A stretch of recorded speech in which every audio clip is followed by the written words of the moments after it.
juta ton, selalu bahan mentah. Sejak Januari kemarin stop.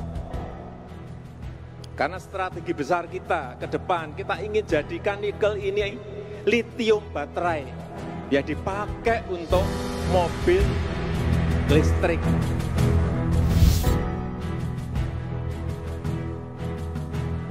Kerjasama RI Cina bangun pabrik litium di Indonesia.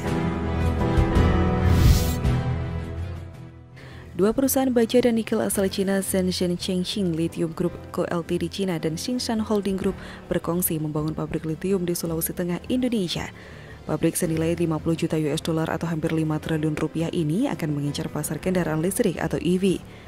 Chengxin menyatakan para mitra akan membangun pabrik untuk membuat bahan kimia litium di Morowali Industrial Park di Pulau Sulawesi. Di Morowali ada beberapa proyek investasi Cina termasuk pabrik nikel dan kobalt yang juga merupakan bahan baku dalam membuat baterai EV. Di sisi lain, Tsingshan akan melengkapi portofolionya di Indonesia untuk menjadi perusahaan besar pada industri baterai kendaraan listrik dunia dengan membangun pabrik pemrosesan litium. Tsingshan Holding Group tak main-main dalam ambisinya untuk menjadi pemain besar pada bisnis baterai kendaraan listrik. Setelah membangun pabrik pemrosesan nikel dan kobalt, perusahaan ini juga berencana untuk membangun pabrik pemrosesan litium di Indonesia. Kerjasama antara Tsingshan dan Chengxin akan membangun pemrosesan litium yang akan menghasilkan 50.000 ton per tahun litium hidroksida dan 10.000 ton per tahun litium karbonat. Namun belum ada keterangan resmi kapan produksi litium akan dimulai.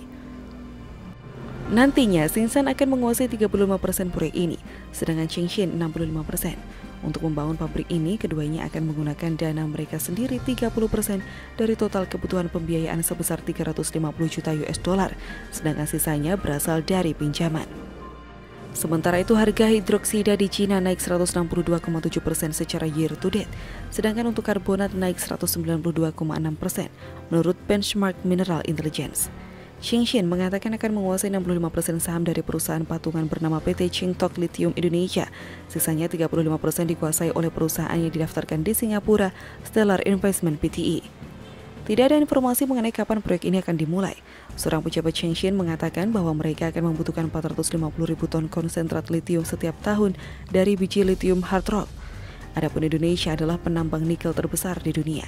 Sejak 2020, Indonesia melarang ekspor biji nikel dengan harapan pembangunan smelter di dalam negeri ditargetkan bisa menyerap lebih banyak sumber daya. Meski demikian, tak seperti nikel dan kobalt yang banyak ditemukan di sekitar operasi Tsingshan Indonesia, tidak ada deposit litium yang diketahui ditambang di negara ini. Ini berarti mereka harus mencari pasokan mineral kaya litium seperti spodumene dari luar negeri untuk bahan baku pabrik. Ada kemungkinan Chengxin dapat mengamankan offtake tambahan, tapi kemungkinan persaingan untuk konsentrat spodumene akan sengit. Pada pekan lalu, LG Energy Solution Korea Selatan dan Hyundai Motor Group memulai pembangunan pabrik senilai 1,1 miliar US dollar untuk membuat baterai kendaraan listrik di Jawa Barat, Indonesia. Chengxin belum mengatakan dari mana pabrik litium akan mendapatkan bahan bakunya. Namun analis Daiwa Capital Markets Dennis IP mengatakan kemungkinan bahan baku berasal dari Australia yang menambang mineral spodumene yang kaya litium. Anies menilai kedekatan Indonesia dengan Australia akan membantu Tsingshan dalam mendapatkan pasokan spodumene. Negeri Kangguru merupakan pemasok spodumene terbesar di dunia. Sekitar 51% peningkatan pasokan bahan baku litium global hingga 2025 akan berasal dari negara ini.